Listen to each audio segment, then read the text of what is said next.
Boa tarde, hoje, 31 de maio, estamos dando prosseguimento à disciplina Origem da Vida, tá? E Evolução dos Animais, do curso de Ciências Biológicas, modalidades médica do Instituto de Ciências Biomédicas da UFRJ. Então, a gente falou na aula passada. Antes de falar nisso, quero pedir então a permissão de todos para a gravação da aula. Tá legal? Essa aula vai ser então postada no canal do YouTube, Secoutinho. Então, quem não se sentir confortável pode desligar a câmera, pode não participar, tá certo, do chat. Mas então a gente vai começar agora a nossa aula. Como de costume, eu vou fazer uma pequena introdução do que foi falado, mas antes eu gostaria de parabenizar todos que postaram no fórum participações brilhantes, tiveram textos assim brilhantes, fiquei muito bem impressionado, vejo como alguns alunos já têm maturidade, já têm já estão no outro degrau, outro patamar, entendeu? Já estão entendendo a unidade no mundo animal ou na história da biosfera.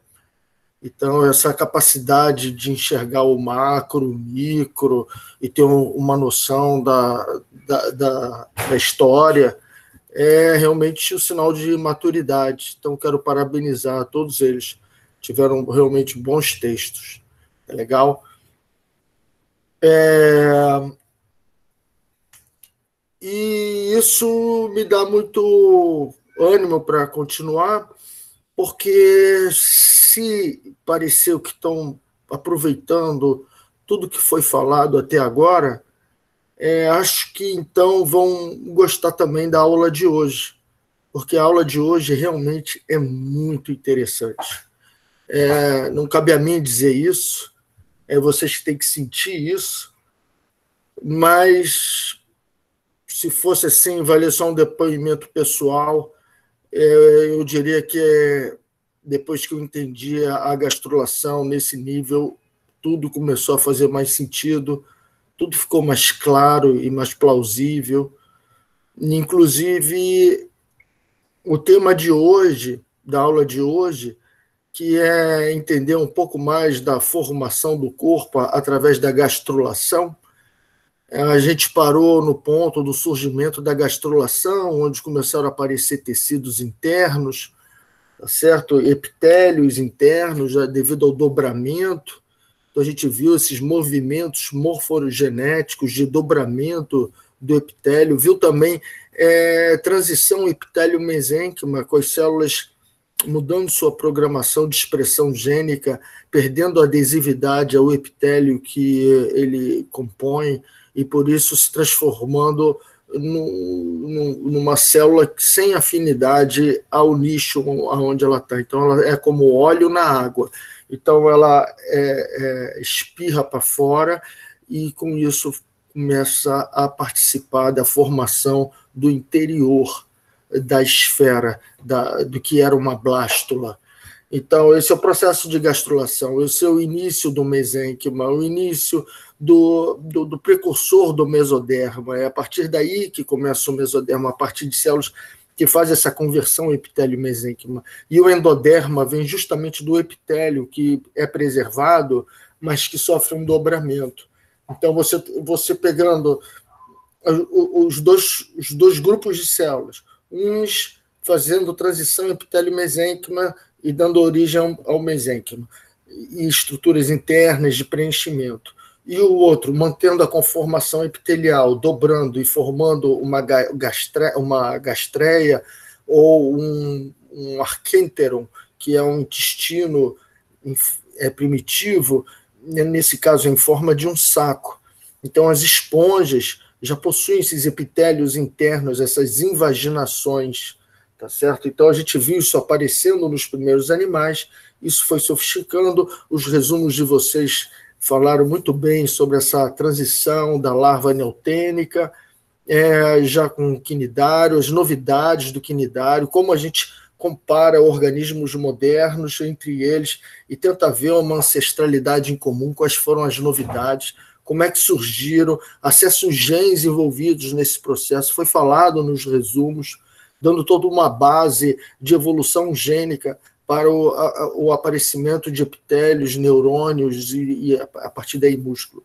O que eram células neuromusculares ou neuromioepiteliais, esse é o nome, neuromioepiteliais das esponjas, ou seja, aquelas células epiteliais que têm capacidade de contrair sobre um impulso de despolarização, com abertura de canais, entrada de positivos e íons positivos e mudança da polaridade da célula, com mais positivo dentro dela. Então, essa despolarização do epitélio como uma onda, algo que difunde para todos os lados, como uma pedra que bate na água e as ondas vão para todos os lados.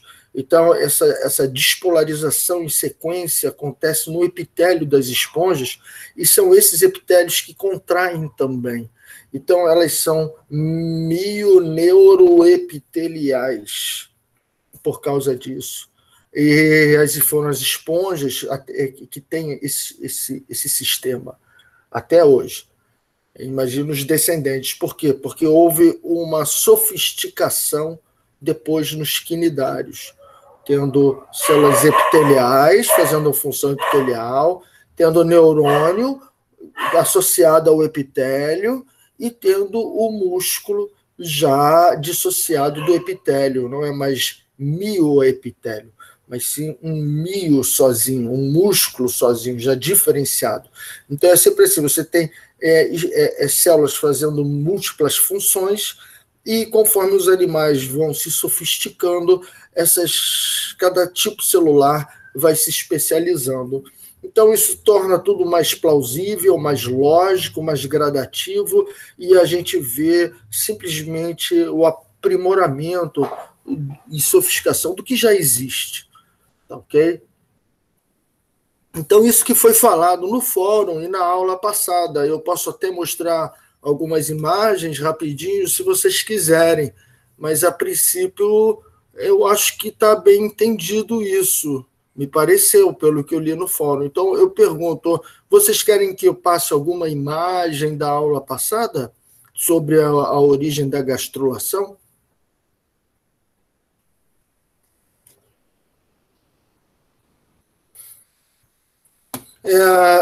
Deixa eu só ver aqui no chat, porque eu não estou vendo o chat. Boa tarde, boa tarde. Eu acho que entendi bem. Legal, você, Sulamita. Então tá bom, tá ótimo. Então vamos para a parte mais interessante mesmo, que é o que acontece depois que surgiu a gastrulação. Como é que a forma dos animais, a organização do corpo dos animais depois da gastrulação?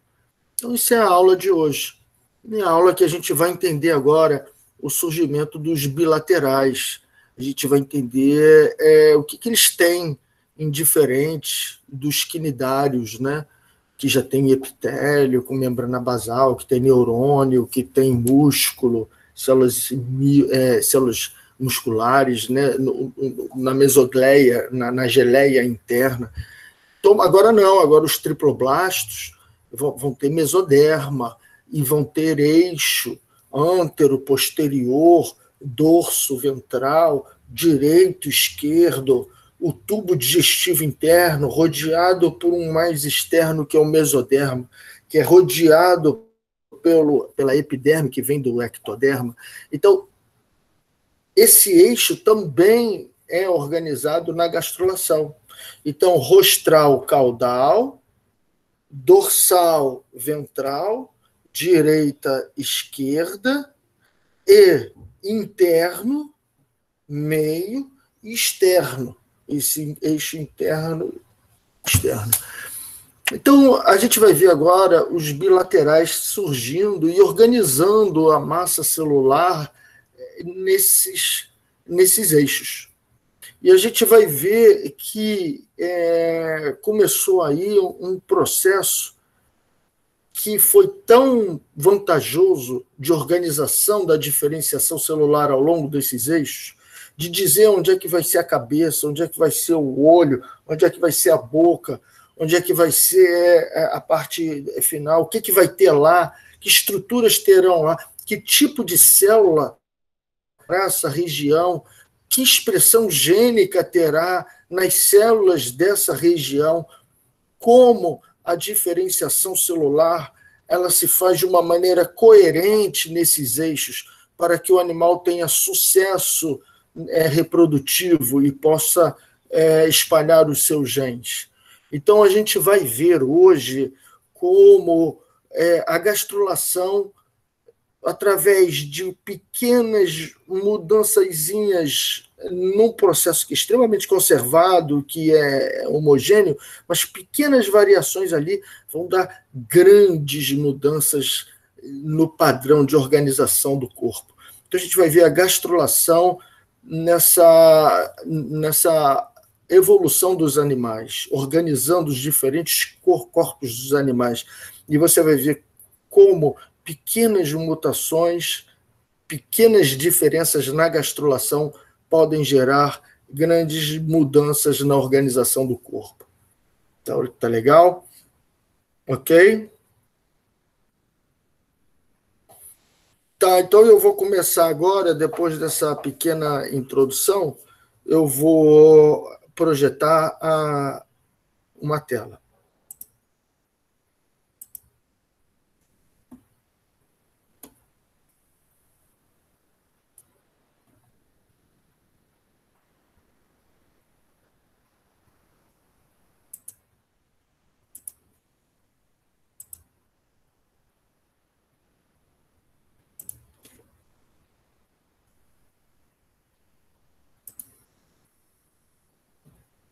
Tá, então acredito que todos estejam vendo.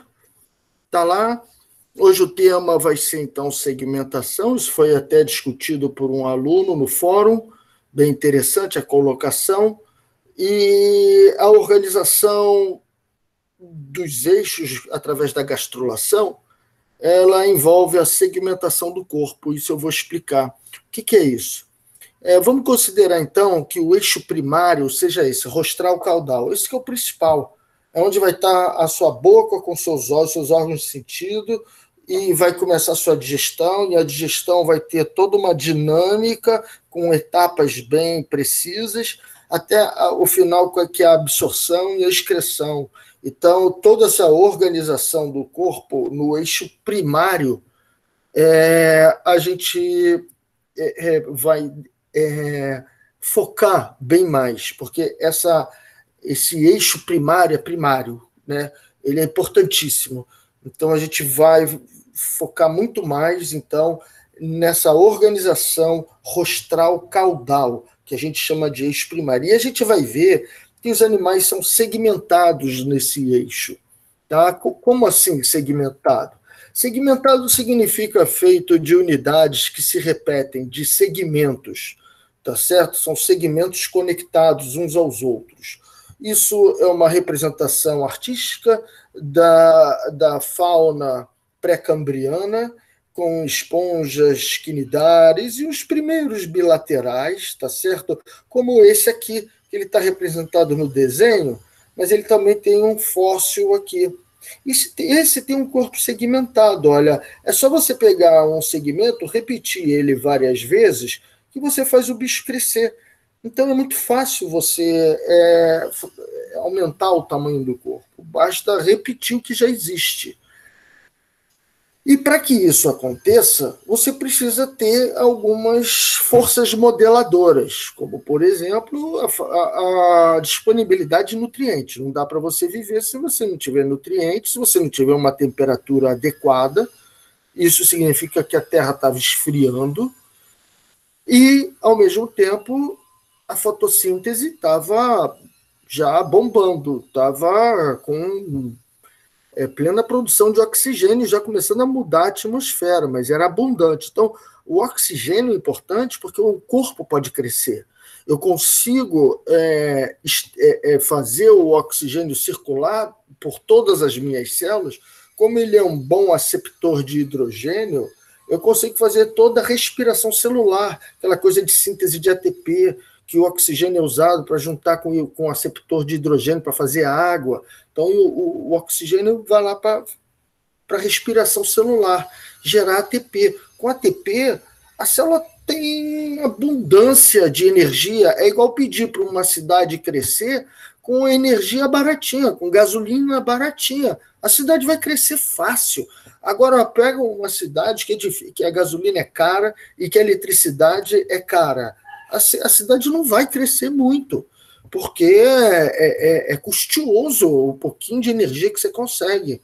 Então, no caso, com o oxigênio, com a respiração celular acontecendo e abundando a célula de ATP, fica fácil agora direcionar energia da célula para construir coisas que eram supérfluas até então, ou que está sobrando, então pode se dar o luxo de fazer outra coisa. Mas existe a manutenção básica da célula. Tá? Além disso, precisa do extra, que é a especialidade celular, alguns genes que vão dar novas funções para as células. Isso, às vezes, tem um consumo extra de energia.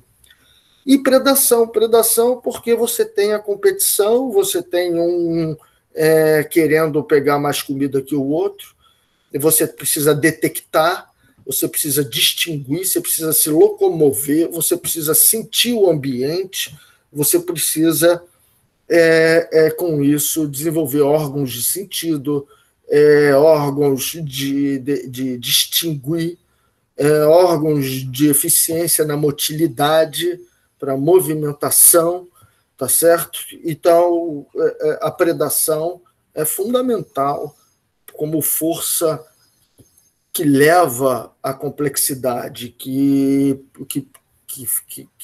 gera complexidade, tá certo?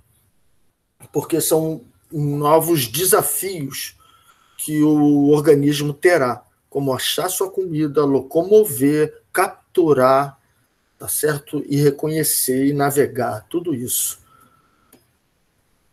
Bom, continuando ainda com essas questões ecológicas do surgimento dos animais, a gente precisa então entender que a gastrulação foi lá, pegou aquela massa de célula, organizou nos eixos, como eu vinha falando, e aqui esse primeiro bilateral, um urbilatéria, com corpo segmentado, assim como nos fósseis, assim como eu mostrei na imagem anterior.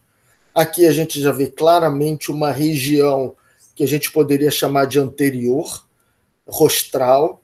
Aqui, claramente, uma região que é diferente e a gente chama de posterior, e uma região do meio. Então, esse organismo tem pelo menos 3 regiões, as extremidades e um meio que se repete, que é igual, mas que fica se repetindo e por isso o bicho cresce. E você ainda tem o eixo do DV, que está aqui, dorso ventral, porque o sistema digestório está num canto, o sistema nervoso vai estar num outro canto, concentrado. Você precisa ter também o eixo interno, com tubo digestivo, o mesoderma em volta, e o externo seria o ectoderma. Então, a gastrulação tem essa capacidade. Imagine que mudanças em detalhes da gastrulação vão causar grandes mudanças na organização da diferenciação celular ao longo desses eixos que eu estou mencionando. Agora, se a gente passa de 600 milhões de anos para 540, 500 milhões de anos, quer dizer, não passou muito, aí você já tem essa diversidade que os pesquisadores chamam de explosão do Cambriano. Aqui a gente encontra, nessa representação artística, esponjas, são essas estruturas filtradoras tubulares, como a gente já estudou, corais, como várias anêmonazinhas formando colônias, o coral é assim, tá? Ou algumas anêmonas, e a gente vê bilaterais, segmentados, artrópodos, a gente vê moluscos, a gente vê também, por incrível que pareça, vertebrados. De repente, em poucos milhões de anos, surgiram não apenas os principais filos modernos, repito, artrópodos, moluscos, anelídeos, além dos que já existiam, né? Mas também vertebrado, equinoderma, protocordado. Tudo apareceu de repente. Foi o que a gente chama de explosão do Cambriano, a explosão de diversidade. Como é que pode, num curto espaço de tempo, ter tamanha explosão? E toda a aula de hoje vai ser para a gente entender como a gastrulação permitiu tal explosão. Hoje em dia, já não precisa mais dizer que é um grande mistério, ou que ninguém sabe, ou que não se tem ideia, ou que os estudos não são conclusivos. Não. Agora os estudos são bem conclusivos. Já se conhecem toda a genética e todo o mecanismo molecular, celular, tecidual da gastrulação. E como os genes controlados durante a gastrulação são capazes de causar tamanha diversidade nos animais. Então é isso que a gente vai ver hoje. A relação entre a explosão do Cambriano e a gastrulação. Não é mais a origem da gastrulação, mas é a diversidade desse mecanismo gerando diversidade na forma dos animais. Alguma dúvida? Então, esses são alguns exemplos, tá? Tem uma dúvida no chat. Opa, vamos olhar então. Professor, esse conceito de explosão do Cambriano é consensual entre os pessoas? Sim, isso não tem dúvida. Você vem só com aqueles animais basais, porífera, quinidário, quitenóforo, alguns embriões, algumas massas celulares. Volta e meia você encontrava um bilateral, mais raro, segmentado, mas não era isso que predominava. De repente, em 540 milhões de anos, na estratigrafia dos registros fósseis, não sei se é a planície de Bourges, alguma coisa assim, você tem lá, de repente, uma infinidade de formas de corpo aparecendo. Então, isso realmente foi cunhado pelos geologistas, pelos paleontologistas, por quem estuda os fósseis. É ali que há uma linha de pensamento e que entende esse período mais como um processo e, por isso, discordam do termo. Processo estamos até hoje, né? Eu acho que a vida tudo é um processo, nada é estático, nada é cristalizado. Tudo vem num processo constante de transformação. Mas vamos então, já que você descobriu isso, então talvez já captando, tem que ler a fonte. Mas o que a gente pode levar aqui como consenso, certamente, é que a partir de 540 milhões de anos você tem uma riqueza de registro fóssil, não apenas em abundância, mas em qualidade, que é completamente fora de um padrão linear, progressivo, uniforme da evolução, mas uma verdadeira evolução em saltos. Parece dar um salto para um lado, um salto para o outro. Aí você tem artrópodes, você tem protocordado, você tem anelídeos, você tem moluscos em grandes saltos. Tá? Isso resumindo, voltando, vamos definir então a explosão do Cambriano como sendo esse período que tem maior diversidade e abundância de fósseis. Tá? Aí sim, aí é consenso, aí não dá para questionar.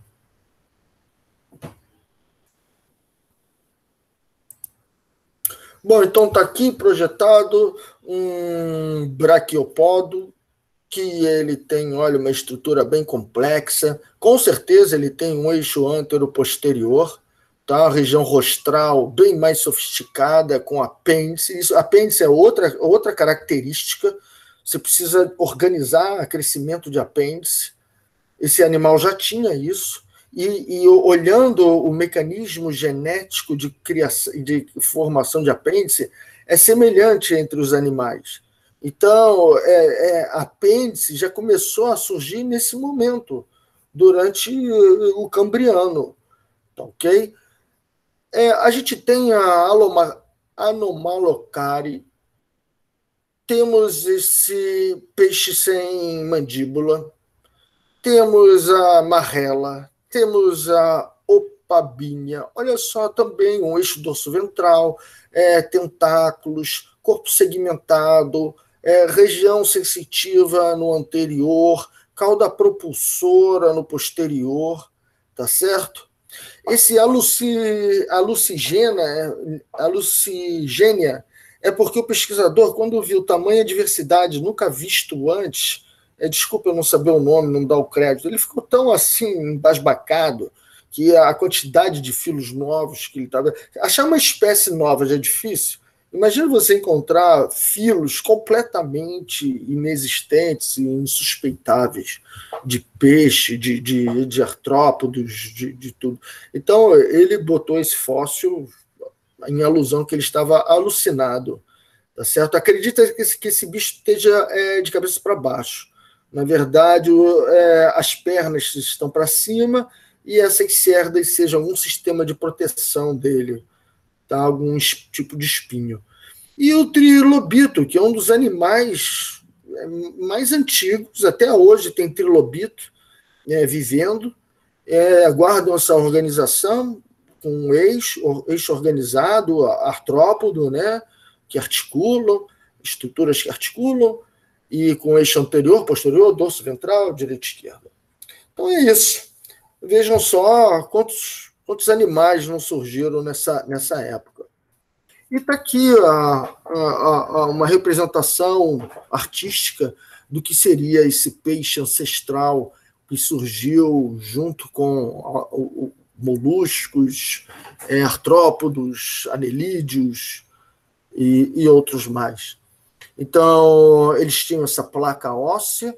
Eu saliento aqui, chamo a atenção de vocês a essa diferença na placa óssea na cabeça. Isso é a origem do nosso crânio, tá ok? Modificações a partir daí geraram toda a nossa região anterior. Então, um dia pode ser que eu volte essa imagem para quando estiver falando sobre evolução do cérebro, se a gente chegar até lá, se tiver tempo.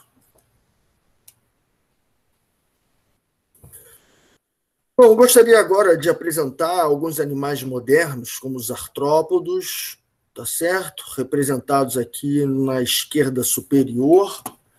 Vejam um cordão nervoso central, dorsal. Nesses animais está no dorso. Quando você vai limpar um camarão, você corta o dorso, você não corta o ventre. Você vai tirar a tripa dele pelo dorso, porque todo o sistema digestório dele está no dorso. Então, eles são invertidos em relação a gente. Enquanto o nosso sistema nervoso está no dorso, o sistema digestório deles é que está no dorso. E o ventre é de onde sai a pata do artrópodo. Sai a garra, sai tudo sai do ventre.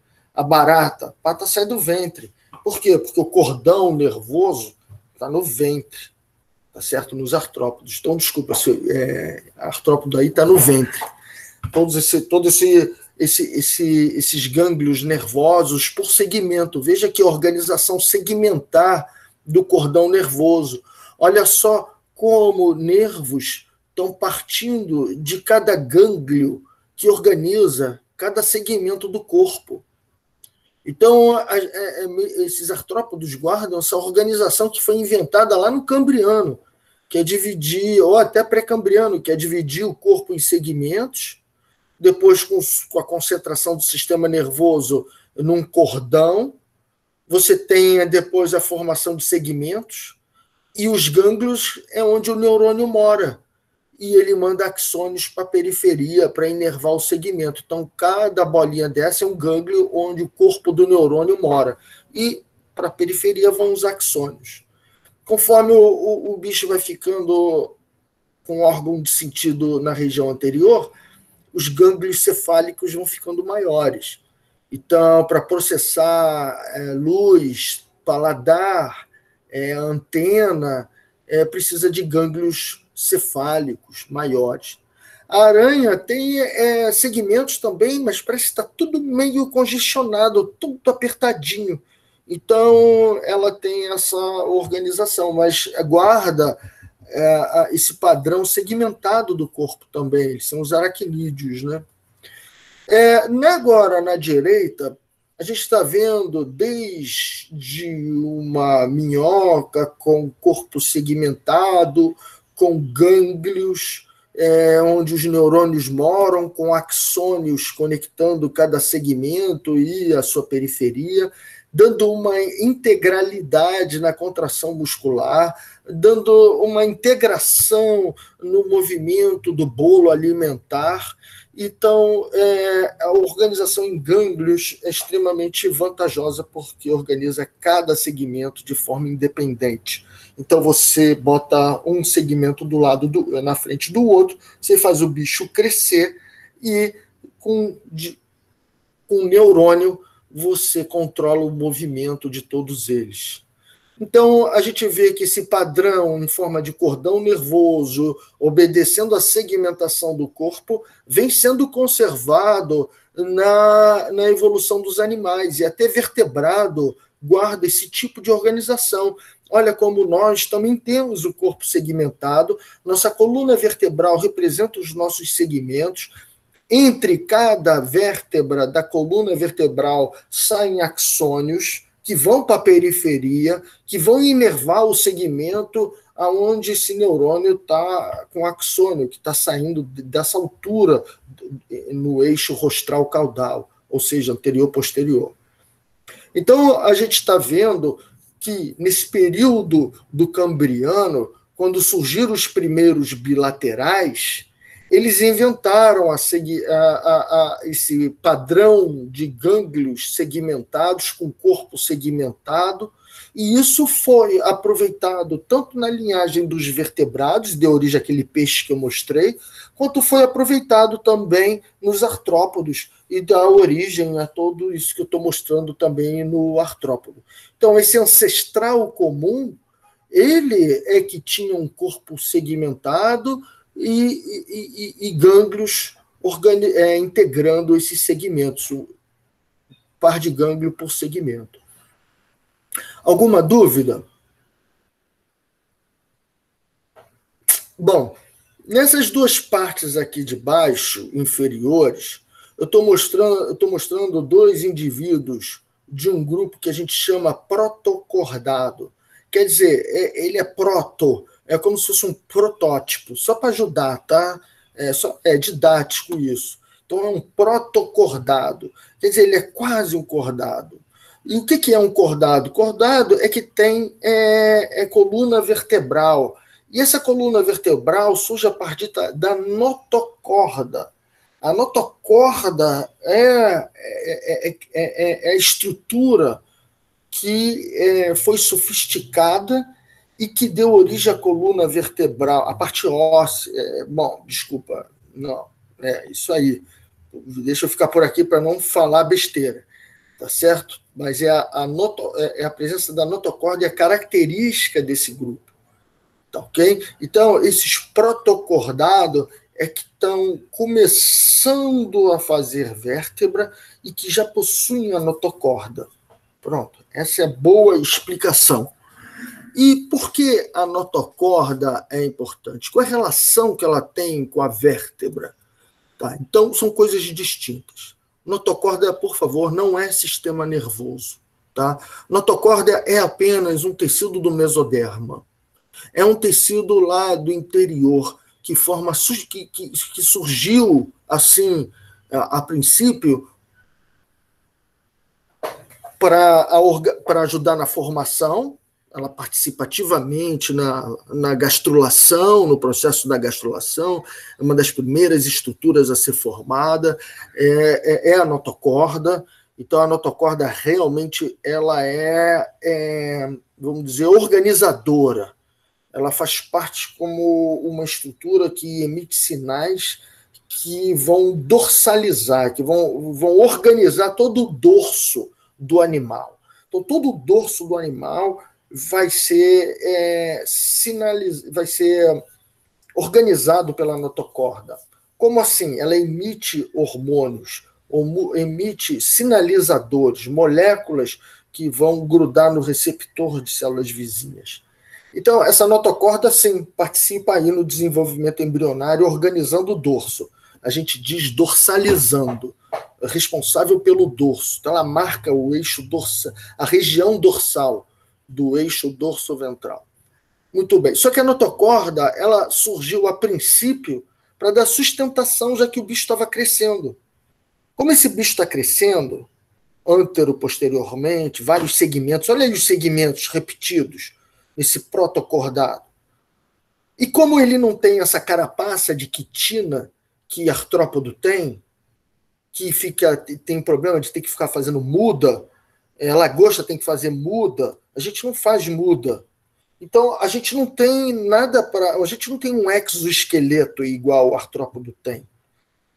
A gente inventou a notocorda. A notocorda é um bastão duro, compacto, no dorso, que serve ao adulto ou à larva para se movimentar, para não perder essa forma cilíndrica e comprida. Isso é uma estrutura de sustentação, vamos dizer assim. Então, a notocorda serve para organizar o dorso durante o período embrionário, mas serve também para dar sustentação no adulto. Eu tenho aqui na esquerda o Lancelot, que tem uma notocorda bem aqui na região dorsal. Se eu chegar perto aqui, estou apontando aqui, notocorda, e chegar aqui, apontei, a notocorda está aqui, serve de sustentação, vai até a ponta. O sistema nervoso é outra coisa. Está aqui, o sistema nervoso está em cima da notocorda. É esse tubo aqui, em cima da notocorda. Então já tem esse tubo nervoso no centro. E osso? Não tem osso. Tá? Então uma coisa é notocorda, que é sustentação para quem não tem osso, e outra coisa é sistema nervoso. Tá? Muito bem. Esse é o Lancelot, é um protocordado. Olha aqui essa ascídia, larva de ascídia. Tá? Ela tem um corpo segmentado. Olha aqui um segmento, outro segmento, outro segmento, outro segmento, outro segmento. São pares de músculo, um de um lado outro do outro, um do lado outro do outro. O que isso parece? Parece até a gente, né? Parece até uma minhoca. Ou seja, segmentos com pares de músculo, um de cada lado. Um cordão nervoso no centro e a notocorda também, dando sustentação a essa larva. Depois ela gruda no substrato, faz metamorfose, vira filtradora e não parece mais com a cara de um protocordado. Mas enquanto larva, ela tem a cara de um peixinho ou de um Lancelot, só que assim como o Lancelot sem vértebra, mas com notocorda, sistema nervoso central e corpo segmentado. Ao longo da evolução, era vantajoso ter placa óssea, era vantajoso ter uma estrutura óssea, não é qualquer bicho que vai te comer se você tiver osso, só bicho com um osso vai comer outro bicho com osso, porque tritura e esmaga, senão não tritura e não esmaga. Então, ter osso é uma grande vantagem, confere uma vantagem enorme. Então, aos poucos, a notocorda foi sendo sufocada pelo osso e, hoje em dia, os vertebrados, na forma adulta, depois que nasce, não possuem notocorda. Então, a notocorda só participa, hoje em dia, na organização do seu corpo. Ele dorsaliza o seu corpo. Ele é responsável por todas as estruturas dorsais dos vertebrados, inclusive a gente, tá certo? Mas a notocorda não serve mais como sustentação. O osso que se forma em volta do sistema nervoso sufoca a notocorda e ela morre. Só fica só uma cicatriz, que é o núcleo pulposo na vértebra. Se você olhar uma vértebra, procura o núcleo pulposo, eis lá uma notocorda, tá? Ou era uma notocorda. Aqui jazia uma notocorda. Alguma dúvida?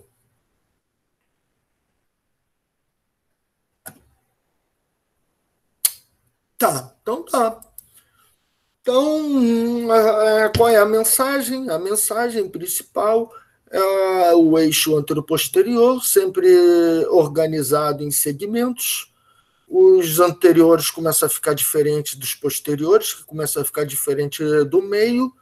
Tá? Esse padrão foi aproveitado por todos os bichos modernos, tá ok? E quando chegou, então, nos protocordados, aparece a tal da notocorda, que organiza todo o dorso, com o sistema nervoso, coluna vertebral, vem em seguida nos cordados. Então, o que eu falei está mais ou menos aqui, tá certo? Olha só, a gente vinha falando do primeiro animal, Urbilateria, primeiro multicelular animal, que aí, desse ramo evolutivo dos animais, as esponjas começaram a tomar seu caminho próprio e mantiveram uma organização primitiva, mas sofisticaram bastante dentro do que aprenderam a fazer aqui no início da vida delas. Aí os animais continuaram a ficar diferentes, foram se sofisticando, e um outro grupo tomou outro caminho, que é dos quinidários, os quitenóforos, e os animais foram seguindo até surgir os primeiros bilaterais. Então, toda a aula está começando aqui, ó, com o Urbilateria. Tá? Esse Urbilateria, eu expliquei, é responsável por toda a organização dos eixos de artrópodos, moluscos, anelídeos e outros plateumintos acelomados, eles são chatos, né? Mostrando o padrão segmentado em todos esses protostomados, a gente chama isso aqui de protostomado, e o grupo dos equinodermas, protocordados e vertebrados, a gente chama de deuterostomos. Tá legal? Então, todo mundo herdando essa característica segmentada do primeiro bilateral. Então, você tem esses dois caminhos. Então, aquela foto daquele peixe com placa óssea, o primeiro peixe, ele surgiu mais ou menos aqui, ó, nessa época, depois dos bilaterais, nessa linha evolutiva dos vertebrados. Tá ok?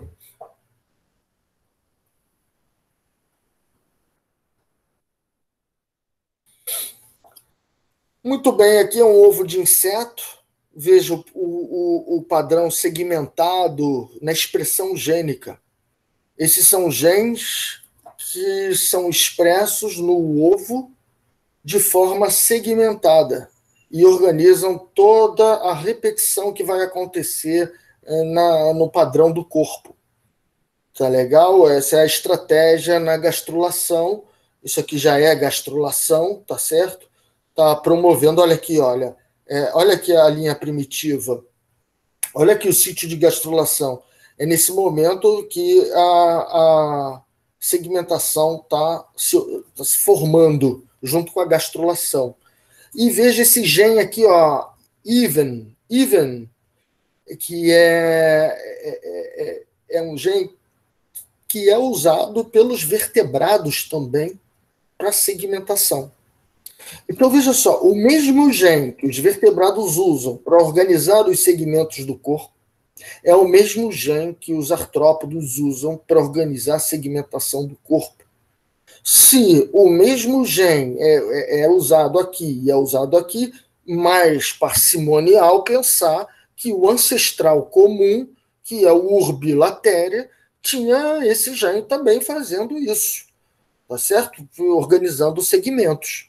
Então, a gente vê o registro fóssil, a gente vê o corpo dos animais modernos, a gente vê os genes que são usados, e a gente, com isso, pode dizer, com essa somatória de evidências, que são processos homólogos, que são processos com uma ancestralidade comum, que data da origem do Urbilateria.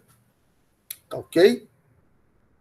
Então, esse momento aqui é o que são genes realmente conservados na evolução. Isso aqui é um pouco distinto, você não vê muita semelhança nos outros animais, é muito específico de drosófila, mas essa parte onde vai ter segmento que coincide com a gastrulação, isso aqui todos os animais usam um processo semelhante.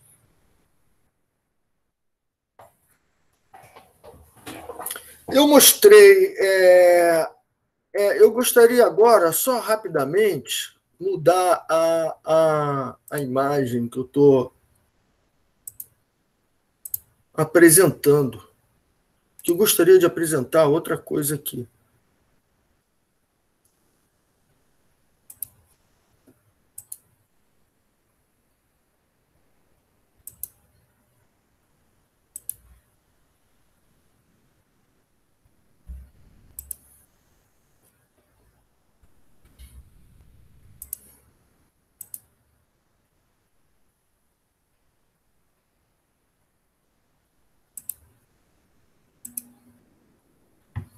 Isso.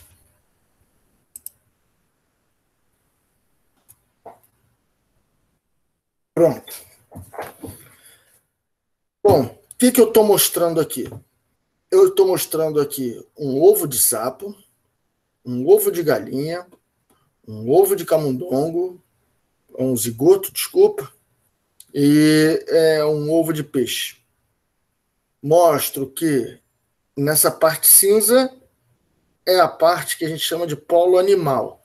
É onde vai ter a gastrulação e é onde vai organizar o corpo. A região amarela se chama polo vegetal, está muito rico em nutrientes, tá certo?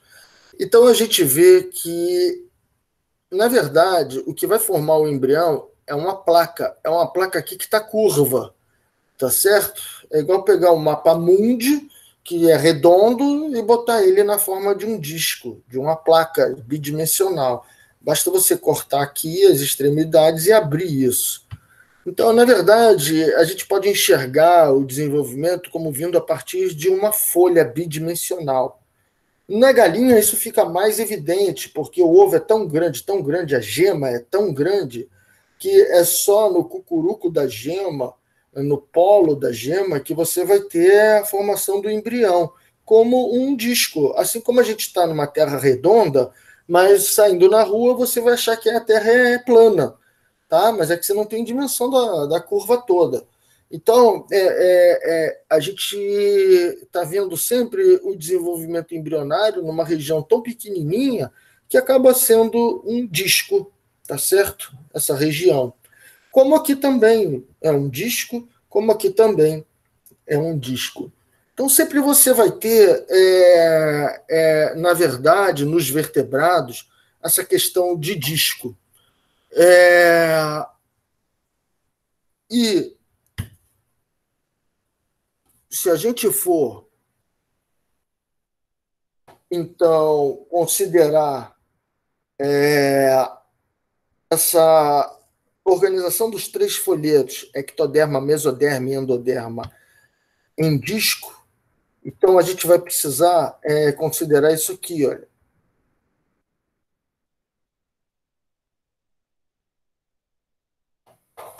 Bom, esse é o blastóporo dos vertebrados. Tá? É por aqui que as células estão entrando para fazer endoderma e mesoderma. Então, é aquele mesmo princípio da bola, que a célula invagina, que a célula ingressa, invagina para fazer endoderma, ingressa para fazer mesoderma, e que, ao longo desse processo de entrada de células, você vai tendo a formação de um corpo segmentado. Então, se é uma história em quadrinho, etapa 1, etapa 2, etapa 3, etapa 4, e a gente vê que o corpo vai sendo organizado na medida em que células vão entrando pelo que a gente chama aqui de nó primitivo, mas é o blastóporo, tá? Esse centro de gastrulação, e com isso as células vão entrando e vão organizando os eixos. Muito bem. As mesmas moléculas usadas tanto no camundongo quanto no sapo são as mesmas para organizar esse processo de entrada de célula e organização em segmentos. Certo?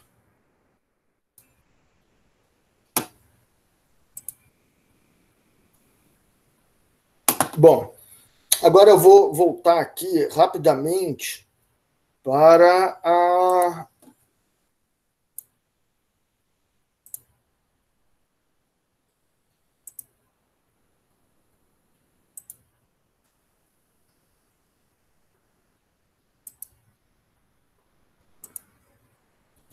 isso. Eu estava nessa imagem, eu já expliquei, processo de gastrulação gerando um corpo segmentado e organizado nos eixos. Veja a região rostral, a região caudal, os segmentos, o futuro dorso, organizado pela notocorda, que está aqui, ó, começando a ser formada. Tá? E eu vejo aqui, olha o padrão de migração das células. Elas estão entrando e estão se organizando nesse disco. Estão ficando no meio, estão ficando nas bordas, estão vindo para a região que vai ser a boca. Conforme esse nó vai recuando, vai então formando a região do ânus. Então, o nó representa a região posterior. O nó, ele representa o futuro ânus. A boca vai aparecer depois. Daí que vem aí a ideia de deuterostomados invertebrados. Muito bem, esse disco, na verdade, está entre saco amniótico e saco vitelínico. Isso vocês vão aprender mais tarde. E a gente está vendo que esse disco embrionário é igual de galinha, é igual de sapo, é igual de peixe, é tudo igual.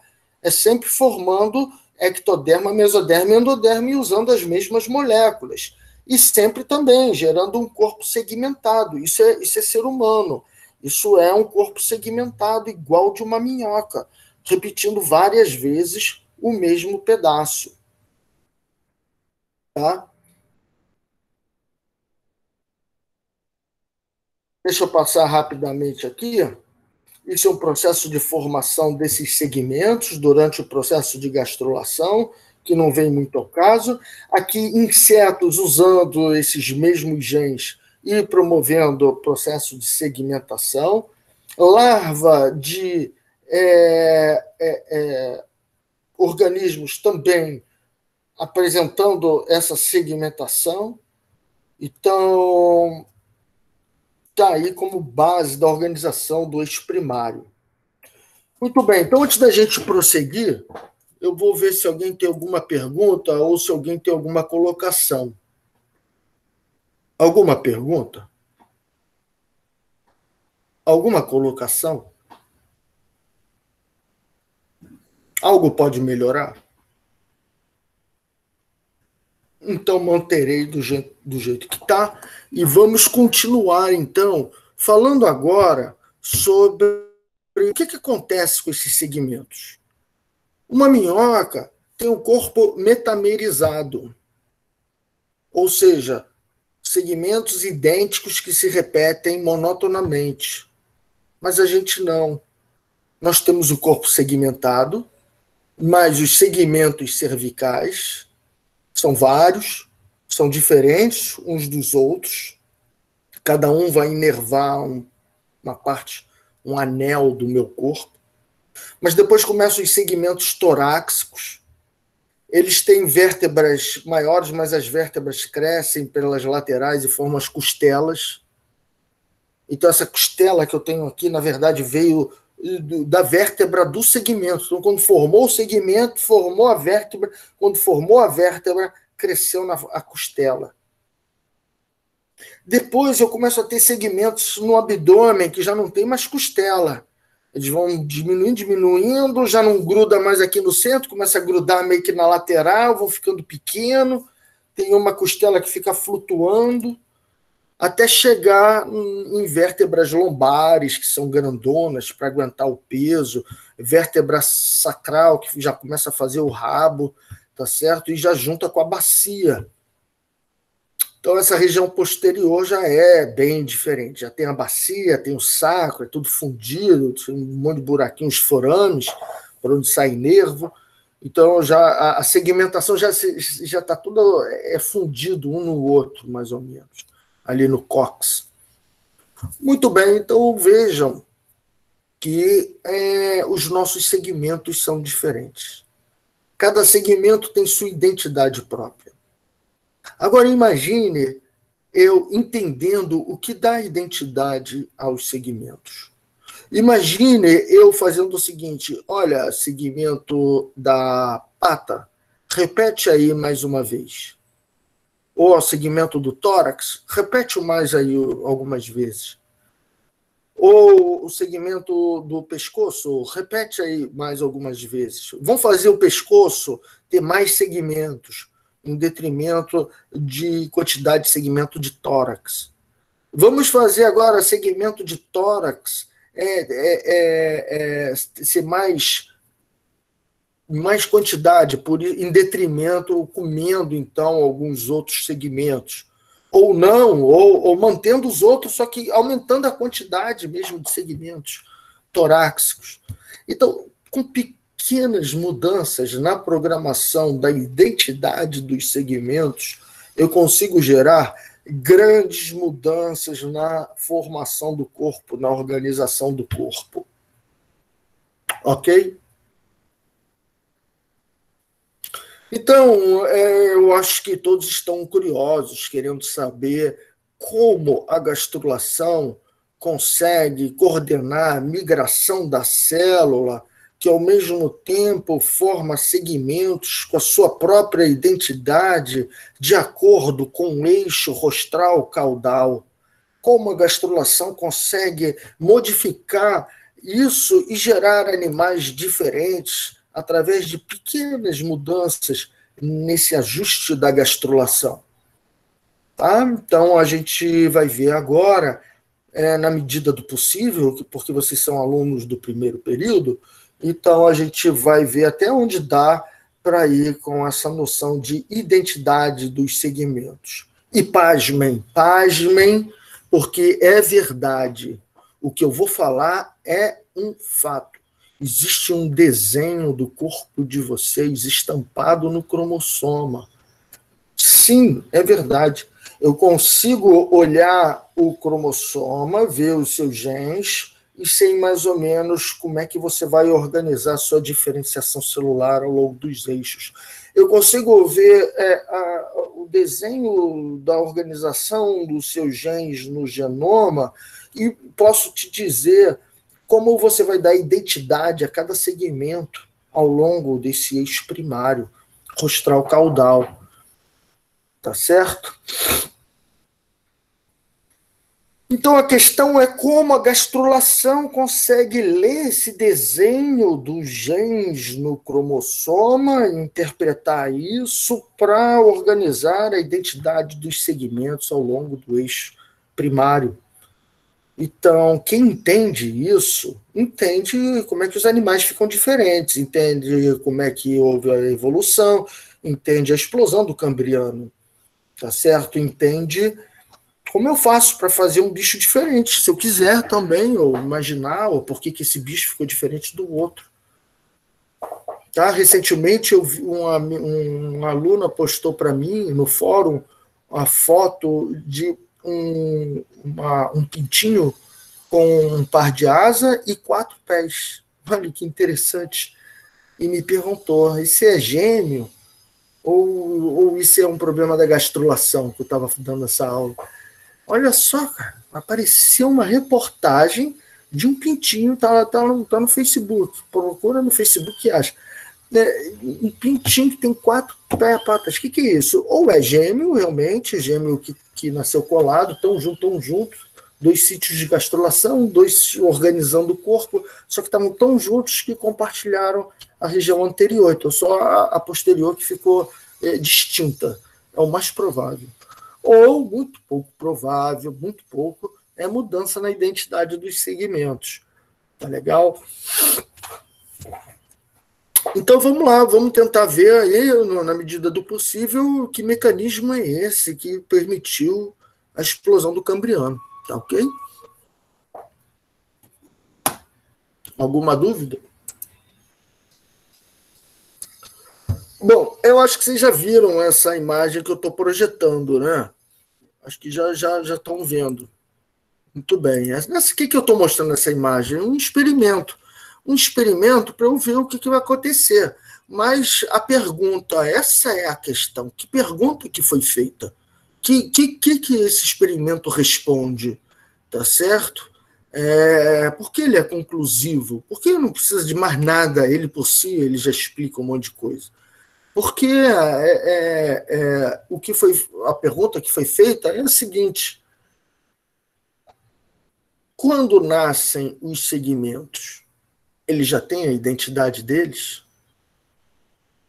Se eu mudar esse segmento de lugar, ele vai continuar instruído de acordo com a sua origem?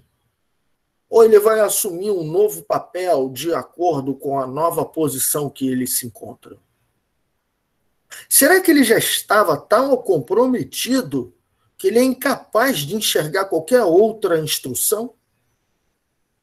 Será que ele já está completamente determinado, especificado, já sabe o que vai fazer? Não adianta se botar ele em outra sopa de induções que ele não quer nem saber, porque já está executando a programação dele.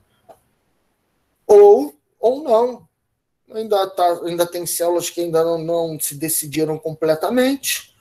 Elas ainda podem enxergar novas sinalizações de acordo com a nova posição que ela for ocupar e, consequentemente, ela pode assumir um novo destino.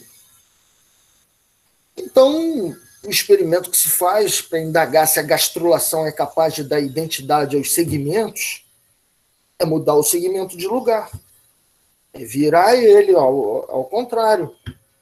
Ele vinha do vermelho para o branco, agora ele vai do branco para o vermelho. Eu cortei e rodei. E o que aconteceu com o bicho? O que aconteceu com o bicho?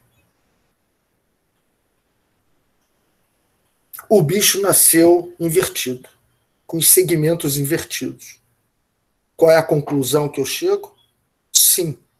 Depois da gastrulação, as células já estão instruídas, determinadas e especificadas, e não adianta eu mudar ela de lugar, que ela vai continuar executando o que ela sabia fazer, que é ser o sexto segmento do eixo primário, ou seja, o sétimo segmento do eixo primário. Então, esse bicho vai nascer agora com uma costela no pescoço, muito provavelmente. Tá certo? Nesse experimento que foi feito. Tá aí, ó. Não é que eu tinha razão? Se eu pegar um segmento que vai fazer pescoço e botar numa região mais... se eu pegar um segmento que vai fazer tórax e botar numa região que vai fazer pescoço, vai nascer costela no pescoço. Por quê? Porque essas células já estão instruídas para fazer tórax, segmentos torácicos. E eu botei ela no pescoço, ela não quer nem saber as instruções que tem aqui. Ela vai formar o que ela foi instruída durante a gastrulação, porque a gastrulação está aqui, ó, as células entrando e formando essa partezinha agora. Tá legal? Então é na gastrulação que eu estou dando identidade aos segmentos. Então, se um bicho vai ficar diferente do outro, é mudança nesse momento aí. Então, eu tenho que saber que genes são expressos nesse momento aí. Que genes que estão conferindo identidade aos segmentos, para que a diferenciação celular aconteça de uma maneira coerente ao longo dos eixos. Ok? Então, que um pesquisador, Gary, acho que sim, Scott também, estudando Drosophila e encontraram mutantes de Drosophila com 4 asas. Isso não é normal, né? São mutantes. Drosophila é díptero, tem só 2 asas. Como é que vai ter 4 asas? É porque essa Drosophila tinha 2 tórax. Então, na verdade, foi visto que o T3, que era só um balancetezinho, um equilíbriozinho, né, uma asinha em miniatura que ela tem para dar equilíbrio, esse segmento T3 foi transformado num segmento T2. Então, eu mudei a identidade do segmento. E, com isso, eu criei uma Drosophila com 2 pares de asa. Isso mostra como a mudança de um gene ou outro gene causa mudança na identidade do segmento e como um salto faz um bicho de 2 asas passar a ter 4 asas. Ou, ao contrário, um bicho de 4 asas passar a ter 2 asas. É como é fácil você mudar a programação da identidade do segmento. Você muda toda a identidade do segmento como um bloco, como uma programação, tá certo? Uma programação é pacote completo. Começa às 3 da tarde e termina às 5 da manhã. Programação completa, tá ok?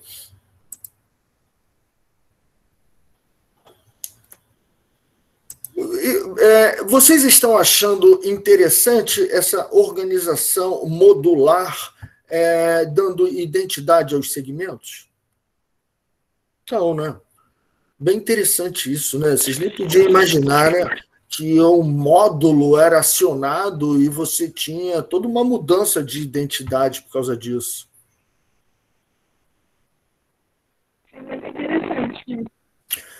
Vai ficar mais interessante quando você perceber que, na verdade, existe um desenho dessa organização do corpo no cromossoma. Então, vamos ver, porque senão vai chegar 4h30 e eu ainda nem vou estar falando disso. Então, vamos lá, vamos continuar. Olha só a mudança de identidade radical que aconteceu aqui como um salto. Essa Drosophila apresenta um pé no lugar da antena. Tá?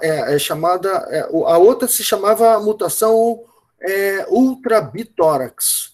Então, é bitórax, ou seja, 2 tórax. Esse é antenapédia, que quer dizer, o pé no lugar da antena, como pode ser visto. Então, é geralmente uma anteninha, mas no caso aqui tem um pé. Por quê? Porque esse segmento da face, que também é um segmento, no caso da Drosophila, tá? Não na gente, mas no caso da Drosophila, esse segmento anterior está expressando genes de outro segmento. E por isso está dando uma identidade, esse apêndice diferente. Uma identidade de apêndice de tórax, e não identidade de apêndice de cabeça. Tá legal? Então, tá aqui, não apenas uma microscopia eletrônica, mas a foto dela em lupa, com a patinha no lugar da antena. Então, a gente vê aqui, olha que interessante, que a larva da Drosophila, da mosca, né, que é um protostomado, não deixa de ser um bilateral, né, também, a larva é toda segmentada. A gente vê a larva de uma mosca, né, ela é cheia de anelzinho, parece uma minhoca. E aquilo se repete, né? Muito bem. Quando ela entra em metamorfose, algumas células dessa larva começam a formar pata, começam a formar antena, começam a formar asa, começam a formar... Então, são células fundadoras que estão guardadinhas nessa larva. Então, a larva está segmentada e já tem toda a organização anteroposterior dela e do adulto. Para quando vier a equidizona, o hormônio, essas células vão começar a fazer asa, do outro segmento vai fazer antena, do outro segmento vai fazer pata, do outro segmento vai fazer cauda não, segmentos abdominais, e aí por diante. Então, a metamorfose é pegar as células guardadinhas na larva e acioná-las, e o hormônio que faz isso. Então, toda larva já tem a organização do corpo anteroposterior. Vejam todos os segmentos anterior da maxila, do tórax, do abdômen, até o oitavo. E o mais interessante é o padrão de cor mostrado nessa foto, né, que a foto não, nesse desenho. Olha só como é que as cores obedecem os limites dos segmentos. Eu tenho essa cor que é desse segmento, eu tenho essa cor que é desse segmento, essa cor aqui já tem 2. Tá? Mas tem um pouquinho do cinza que vai para o T1 e tem um pouquinho do MX que vai um pouquinho para o 1A. E assim, cada segmento vai tendo um coquetelzinho diferente de cores. E o que representam essas cores? Representam genes, onde genes são usados. Então, as células desse local vão usar esse gene. As células desse local vão usar esses genes coloridos aqui, ó, que são esse e esse. Já as células que estão na região anterior vão usar apenas esse gene aqui, ó, que está aqui, ó, é o LAB, que é o primeiro. Alguma dúvida sobre o que eu expliquei nesse desenho até agora? Só tem uma pergunta no chat. Opa, que bom, que alegria, que alegria. Radassa Oliveira Faustina, são os genes OX? Perfeito, são os genes OX, é deles que eu estou falando agora, exatamente. Talvez você já tenha lido isso nas suas buscas para responder o fórum, talvez você já tenha visto isso em alguma reportagem, antes mesmo dessa disciplina. Aqui é isso, aqui continua sendo uma palhinha, tá? Porque isso, na verdade, é matéria de embriologia, mas como isso está diretamente relacionado à explosão do Cambriano, à gastrulação no seu aspecto evolutivo, então eu estou dando essa cereja do bolo aqui para vocês, porque essa é uma das aulas mais legais para quem gosta de formação do corpo, evolução, diferença entre os bichos e tudo mais. Tá? Então vamos continuar. Se alguém tiver mais pergunta, por favor, pode participar, tá certo? Adoro conversar, adoro. Professor, diga. Eu não entendi muito bem essa parte quando você explicou dos eixos. Você poderia explicar de novo, por favor? Tá, o que você entende como eixo? Nada. Eixo é o seguinte, ó. Isso aqui é minha cabeça. Isso aqui é minha bacia. Este é o eixo, é a linha que vai desde o rostral até o caudal. Ao longo desse caminho, ao longo dessa linha, eu preciso organizar a diferenciação celular. Então, aqui ó, vai ter que ter células de olho. Aqui ó, vai ter que ter células de olfato. Aqui vai ter que ter células da língua. E assim eu vou indo. E o tórax tem estruturas próprias, e o abdômen também. Então, ao longo de toda essa região que vai desde a cabeça até a cauda, eu preciso dar identidade aos segmentos. Ok?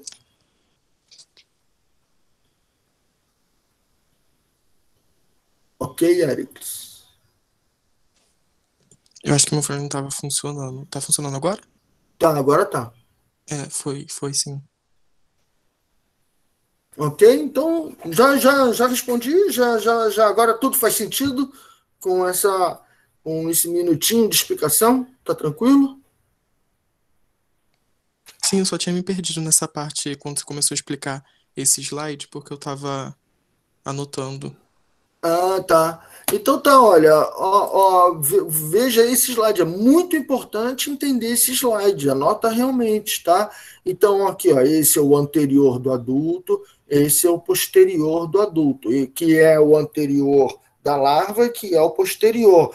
O adulto é organizado em segmentos, nesse eixo primário, anterior, posterior, e a larva também é organizada em segmentos. Cada segmento tem seu padrão de cor, que representa a expressão de um gene aqui do cromossoma, correto? Sim, entendi, professor, obrigado. Tá, legal. Então vamos lá. Então foi perguntado se são genes OX, o que é isso, né? Muito bem.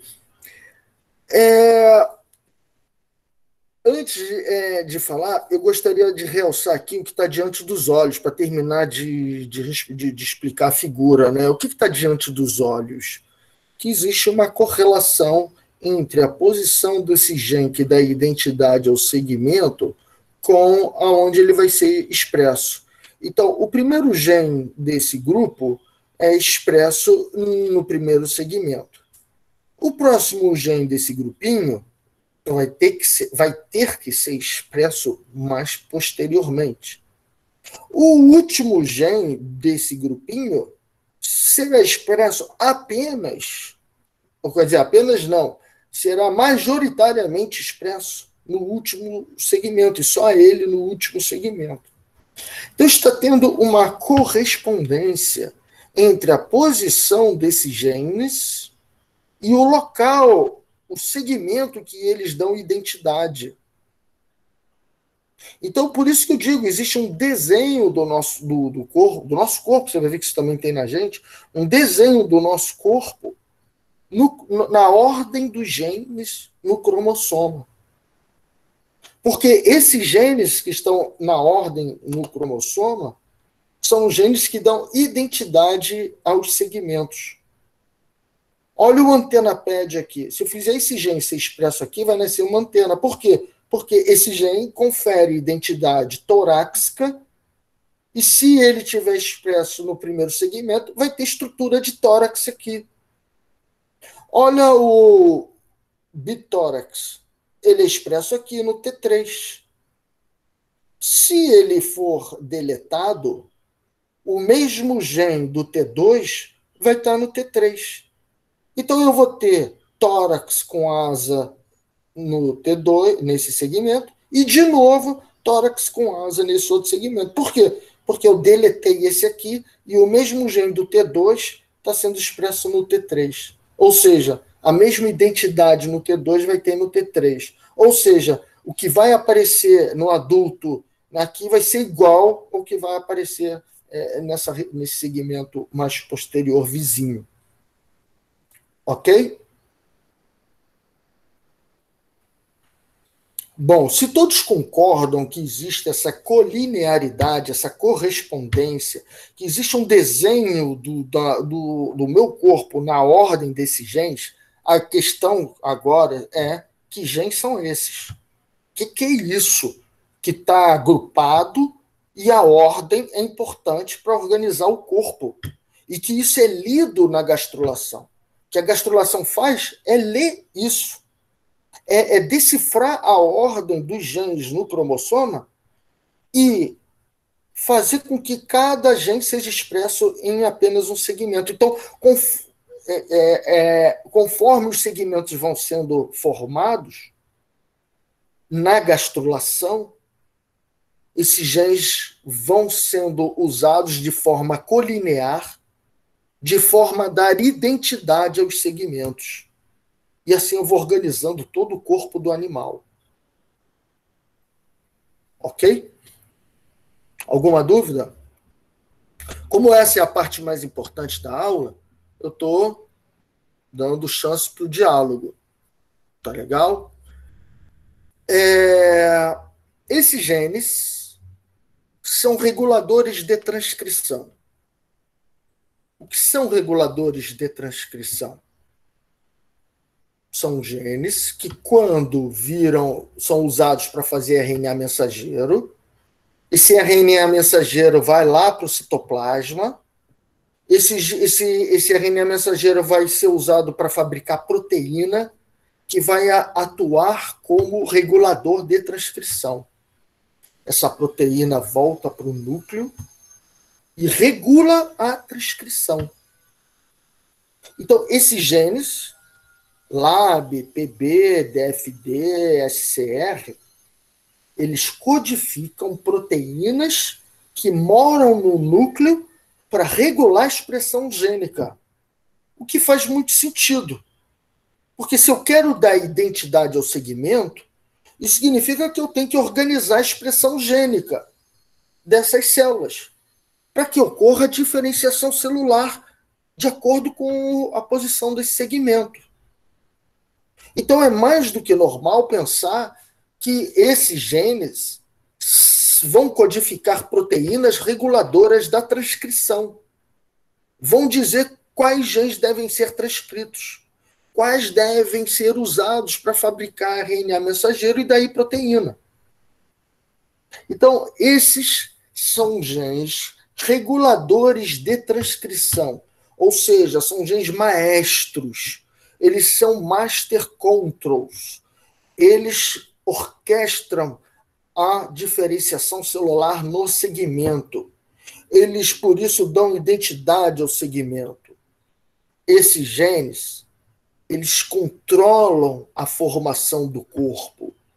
Eles dão identidade aos segmentos. Se vai ter asa, se vai ser perna, se vai ser abdômen, se vai ser tórax. Quando você tem indivíduos que nascem com uma estrutura no lugar errada, por exemplo, uma criança com 6 dedos, polidactia.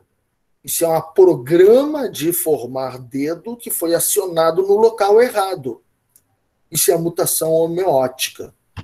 A gente chama assim, homeótica. Mutação homeótica. Quando a pessoa nasce com 4 peitos, igual um outro mamífero, isso significa que você mudou a identidade. Você fez aparecer uma duplicação de uma estrutura que era de um segmento, fez aparecer de novo no outro segmento. Isso é uma mutação homeótica. Drosófila com palestra de tórax, também. Drosófila com pata no lugar da antena, também. Então a gente diz que esses reguladores masters, reguladores que controlam a transcrição, são da família Homeobox, porque causam mutações homeóticas.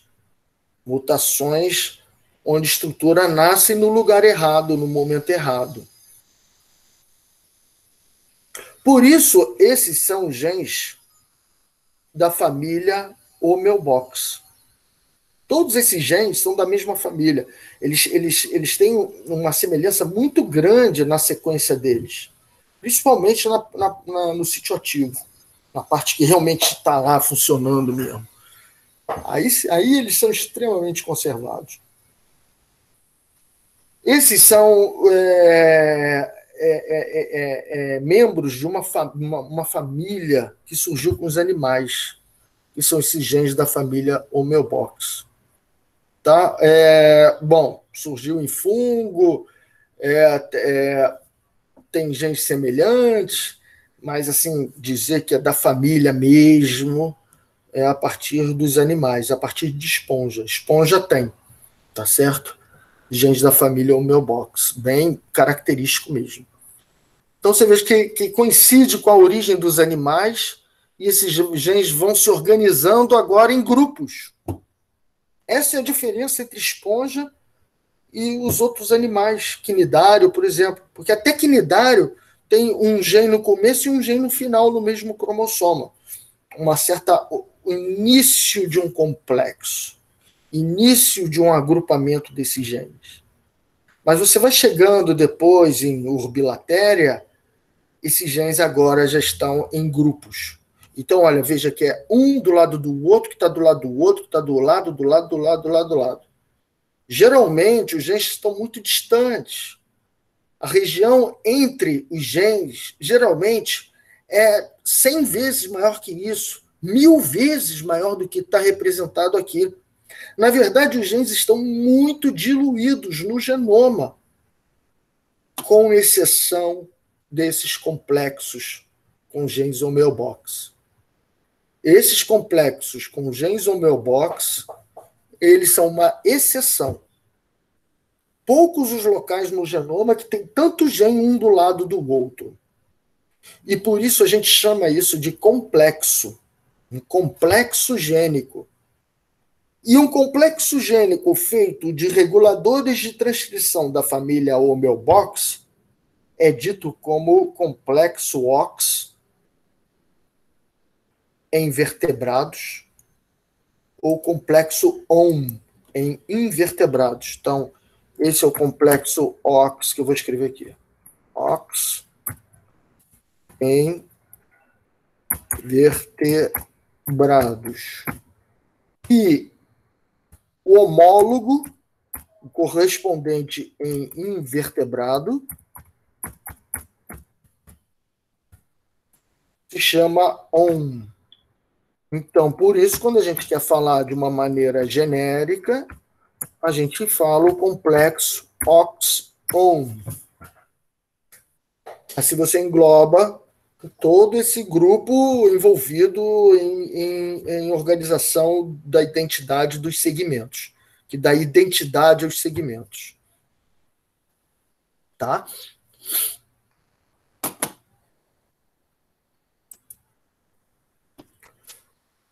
Muito bem, muito bem. Então, vejam que isso é um complexo gênico. Agora, veja só quando a gente compara artrópodos, no caso aqui um inseto, uma drosófila, com vertebrado. Veja que eu tenho um complexo ON aqui, com os genes de acordo com os segmentos, dando identidade aos segmentos. A ordem deles no complexo é a ordem em que eles serão expressos e darão identidade aos segmentos desse artrópode. E a mesma coisa acontece nos vertebrados. Eu também tenho os mesmos genes, sempre começa com vermelho, depois o laranja, depois o rosa, o roxo, até chegar nesse verde claro. Vejam que eu tenho mais genes por complexo. Olha aqui, o roxo, a drosófila só tem um, a gente tem dois.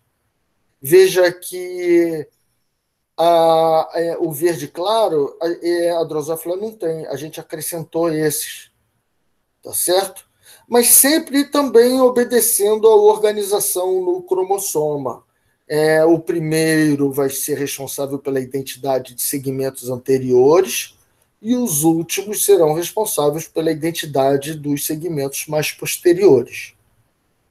Outra mudança que a gente vê, comparando protostomados e deuterostomados, é a quantidade de complexo. Enquanto que para organizar o eixo anteroposterior da drosófila bastou um complexo, em camundongos, eu preciso de 4 complexos. Tá certo? 4 para poder dar identidade a todas as células de acordo com os segmentos que elas ocupam. Tá ok? Alguma dúvida? Então, reparem que a tamanha semelhança entre a gente, uma barata, a gente e uma mosca, e essa semelhança é no processo de formação do corpo. Então, se a gente é tão semelhante nesse processo de formação do corpo, usando os mesmos genes, essa organização dos genes no cromossoma, sendo lido com os segmentos, isso mostra fortemente que o Urbilateria, o ancestral comum de protostomados e deuterostomados, possuía já esse mecanismo. E foi ele que inventou isso e foi conservado na linhagem dos deuterostomados e foi conservado da mesma forma na linhagem dos protostomados. Tá? Então, isso, tamanha semelhança, mostra ancestralidade, indica, sugere fortemente. Alguma dúvida? Vamos então ver. Aqui essa imagem é só mostrando o grau de compactação do DNA. No caso aqui, ele está todo compactado e nada está sendo usado para produzir RNA mensageiro. Conforme o DNA vai desempacotando, desenrolando, mais genes vão sendo usados para produzir RNA mensageiro. Acredita-se que isso seja a razão pelo qual a ordem dos genes seja tão importante. Porque na medida que a cromatina vai abrindo, vai deixando acessível cada vez mais genes do complexo e eles podem ser expressos. Então, o primeiro gene do complexo precisou abrir pouquinho a cromatina e ele já é usado para produzir RNA mensageiro. Quanto mais tempo passar, mais a cromatina vai desenrolando e genes mais no final do complexo começam a ficar acessíveis, começam a serem usados. Então, eu estou mostrando que a gastrulação é capaz de promover um desempacotamento da cromatina, do DNA, de forma progressiva, fazendo com que exista uma correlação entre a posição do gene no complexo, o momento que a célula começa a migrar e começa a abrir a cromatina, esse vai ser o primeiro gene a ser expresso e vai começar a formar a região anterior. Conforme a célula vai demorando para entrar, mais a cromatina vai abrindo, outros genes do complexo vão sendo acessados, mais RNA mensageiro desses genes que começam agora a serem usados, e agora a identidade dessas células será outra. Então, quanto mais a célula vai demorando para entrar, mais a cromatina vai abrindo e mais esse segmento vai sendo posterior.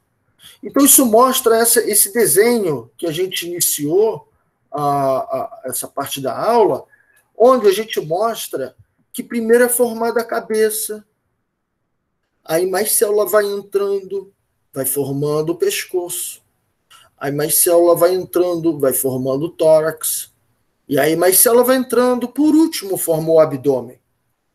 Então começa a célula migrar, cromatina abre um pouquinho, primeiro gene do complexo vai dar identidade aos segmentos anteriores.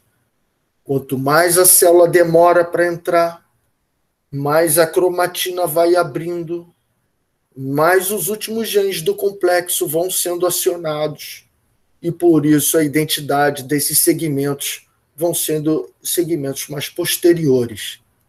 Então, controlando a entrada das células pelo blastóporo, nó primitivo aí no caso, controlando a entrada, eu controlo a sinalização que faz abrir a cromatina, que faz o gene master ser expresso e dá identidade ao segmento.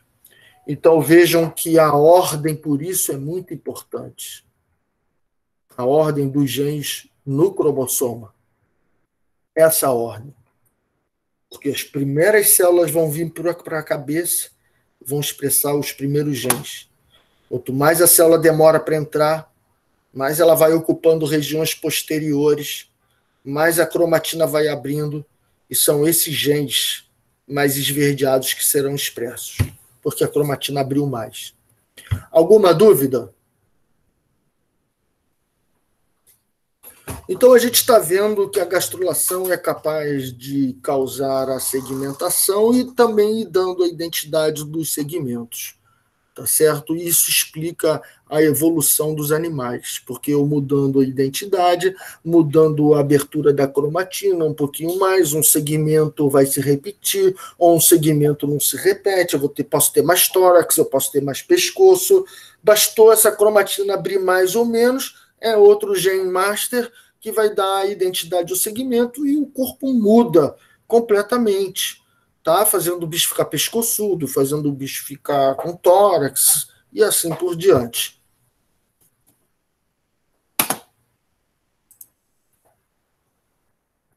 Bom, então tá aqui, né? Tá aí, foi o que eu acabei de falar.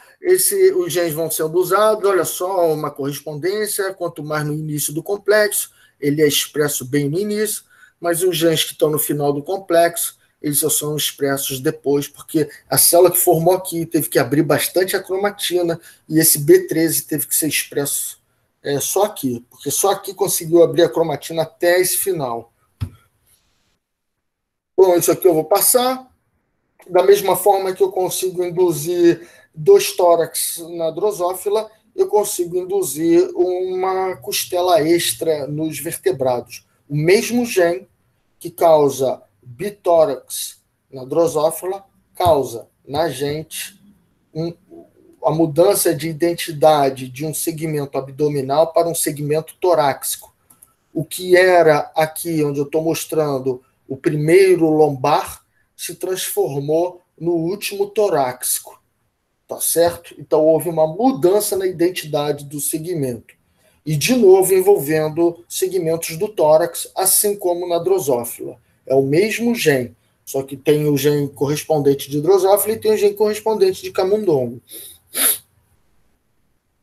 E está aqui uma microscopia radiográfica, que desculpa, a microscopia não, mas a radiografia pode mostrar essa transformação do segmento lombar num segmento torácico, mudando um gene, tá certo? Ao longo do desenvolvimento embrionário desse animal.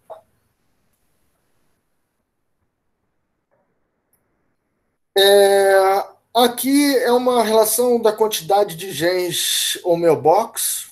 Vejam que quanto mais sofisticado o animal, mais genes homeobox vai precisando, porque vai precisando da identidade. Olha o protocordado, o cordado, os deuterostomados aqui e os protostomados aqui. Tá legal? E o Urbilateria na base evolutiva desses dois grupos que inventou Ox. Tá? Aqui está a referência para quem quiser, de 2013, mas ainda é um tanto quanto atual. Aqui está bem interessante, porque a gente já fala mais de evolução, então mostra aqui um bilateral com corpo segmentado, tá? Todo o segmento se repete monotonamente, tem um corpo metamerizado. A diferença aqui é que ele tem uma região anterior e uma região posterior, num extremo, de um lado, um extremo do outro, e segmentos que se repetem. Se você olhar a expressão gênica, é o mesmo OX, ou seja, é a mesma identidade, ou seja, é um corpo metamerizado. Tá? Então, conforme vão aparecendo novos genes OX, desses masters que estão se organizando em grupos, aí você já começa a ter uma sofisticação. Olha lá, você tem uns maiores, outros menores, um com umas patas de um jeito, uma pata um pouquinho diferente, sofisticação no polo anterior, já uma região posterior bem definida, com um gene abdominal B, ó, bem definindo o final. E a partir daí você pode ter mudanças nesse padrão de expressão gênica. E ter esse microcopépado que tem um corpo que se repete, com esses códigos aqui do OX que se repetem, e vai dando uma sofisticação na identidade dos segmentos. Segmentos começa a ter tórax, começa a ter segmento para a genitália, tem segmentos para o abdômen, segmentos para a cabeça. Você começa agora a regionalizar melhor a identidade dos segmentos, até que vai aprimorando essas diferenças. A pata ela é maior numa do que na outra, e assim, sofisticando a expressão gênica, eu consigo ir aprimorando o corpo, dando melhor identidade, uma identidade mais identidade e menos igual ao seu vizinho. Tá? Os segmentos vão ficando distintos uns dos outros. E isso é uma questão de mudança na expressão desses genes OX. Aí é que é a questão, é que eu localizo o gene capaz de causar mudanças na organização do corpo. E aqui eu acho que é a cereja do bolo, que é o cume da aula, tá certo? A parte mais importante da aula, onde eu comparo os segmentos de uma galinha com os segmentos de um camundongo, tá? Eu vejo que é o mesmo número de segmentos. Porém, a galinha tem muito mais segmentos com identidade cervical do que um camundongo. Tem muito menos pescoço. Em compensação, camundongo tem muito mais segmentos com identidade torácica do que uma galinha. E algumas diferenças no lombar, no sacral, no coxigeal, e aqui com o rabo, tá certo? Então, esses são os segmentos e cada animal tem sua organização desses segmentos. O mais interessante é ver como a mudança de um segmento cervical para um torácico coincide com a fronteira de expressão de genes OX. Então, o número 5 é que define cervical. Quando essas células daqui, dessa região, param de expressar o gene número 5 e essas células começam a expressar o gene número 6, aí os segmentos começam a ficar torácico. O grande diferencial entre se vai ter costela ou não vai ter costela é se vai expressar o gene número 5 ou se vai expressar o gene número 6 nas células desses segmentos. Na galinha, essa fronteira aconteceu mais posterior em relação à fronteira que acontece no corpo dos camundongos. Ou seja, essa mudança do número 5 para o número 6 acontece mais anteriormente. Então, isso tem menos pescoço e mais tórax, tá? Porque esses são os genes do complexo que dão identidade ao segmento. Tá ok? Alguma dúvida? Bom, então, creio que vocês estejam vendo como é fácil dar um salto evolutivo de um dinossauro para um mamífero. Fica muito fácil inventar um mamífero a partir de um dinossauro, sabendo que um dinossauro é o ancestral comum de aves e mamíferos. Então, tá aqui, eu consigo fazer experimentos onde eu vou mudando a identidade dos segmentos dos animais, eu muto esses genes e vou fabricando, por exemplo, uma cobra. Uma cobra tem a quantidade de tórax enorme, o pulmão da cobra é comprido e ocupa muitos segmentos, significa que precisa de costela ao longo de todos esses segmentos. Então, a cobra tem muito mais segmentos torácicos. Então, mudando a expressão gênica desses genes OX, eu consigo fabricar segmentos torácicos como uma cobra faz. E está aqui, né? O embrião de uma cobra segmentado com um número muito grande de segmentos com identidade torácica. Tá certo? E isso tem a ver com a expressão gênica. Se eu pegar, por exemplo, comparar uma galinha com uma cobra, eu vejo que esses genes na galinha estão só que no meio. Agora, como esses genes se estenderam mais, perdeu a perna. Tá certo? Porque eu dei identidade de tórax para onde era a perna, onde era a posterior. Então foi sumindo a perna da cobra, porque eu me fui aumentando o tórax.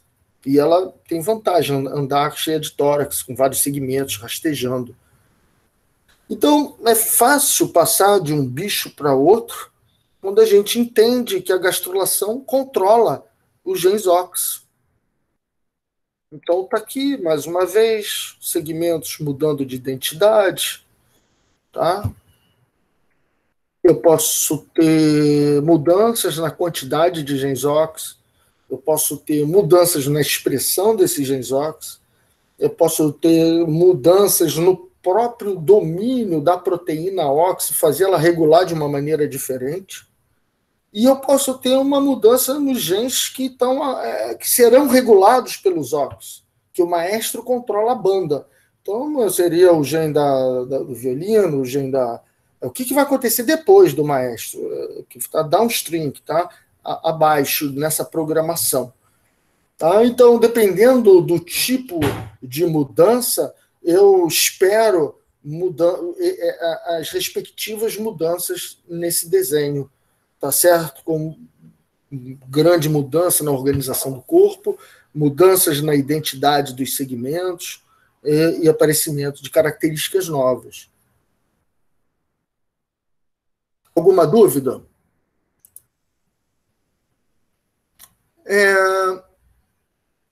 Por isso tem relação com o que se domina modelo de quimera. Eu não sei que modelo de quimera é esse.